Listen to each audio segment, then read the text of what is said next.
Bonjour tout le monde, aujourd'hui je vais parler du stress et comment réussir à le gérer et à le surmonter.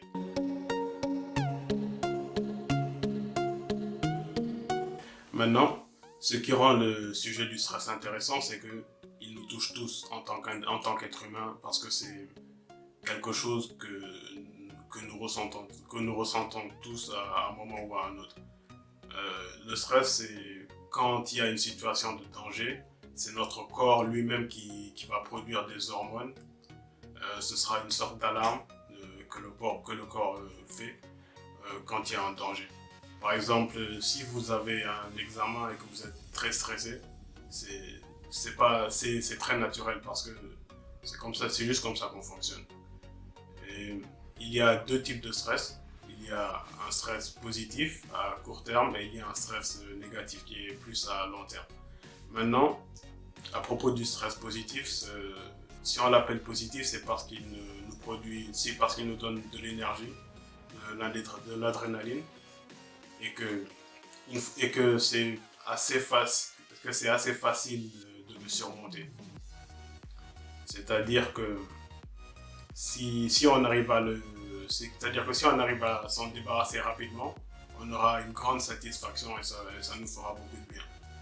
Maintenant, le stress négatif, il est un peu plus compliqué parce qu'il est plus à long terme et il se fait pas à cause d'un seul événement, c'est quand plusieurs événements s'empilent sur nous et qui va s'accumuler. Donc, il peut produire beaucoup de maladies, même des douleurs physiques et tout ça. Maintenant, c'est quand même possible de lutter contre ce stress. Ce qu'il faut faire d'abord, en premier lieu, c'est de l'identifier et ensuite de l'accepter. Parce qu'on ne peut pas se débarrasser d'une sensation négative si on n'arrive pas à savoir c'est laquelle.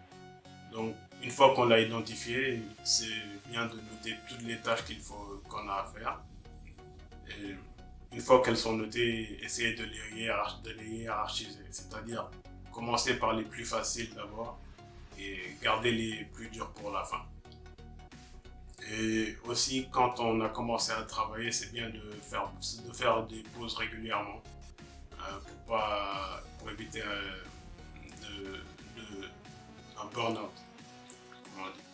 Et oui, de faire des pauses, de se relaxer l'esprit et aussi de refuser les fardeaux supplémentaires qu'on nous donne. Par exemple, si vous êtes en train de travailler dans un bureau et que votre patron vient et il vous dit ouais, que tu augmentes ça à ta pile de travail. Si vous avez déjà trop de choses si vous êtes déjà extrêmement stressé, que vous êtes pas bien, c'est mieux de lui dire clairement que vous pouvez pas le faire, que sinon ce sera trop de juste de mettre ça de côté pour un moment. Et aussi, une dernière étape qui peut être utile, c'est de déléguer à des personnes qui sont proches de vous. C'est-à-dire ne pas tout faire par soi-même.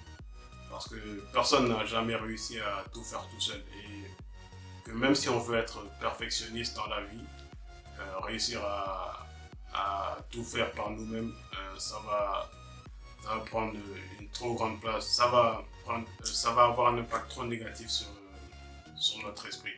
Donc, c'est mieux d'avoir de l'aide plutôt que de se détruire mentalement. Si vous voulez nous faire un retour, vous pouvez le faire dans la rubrique commentaires.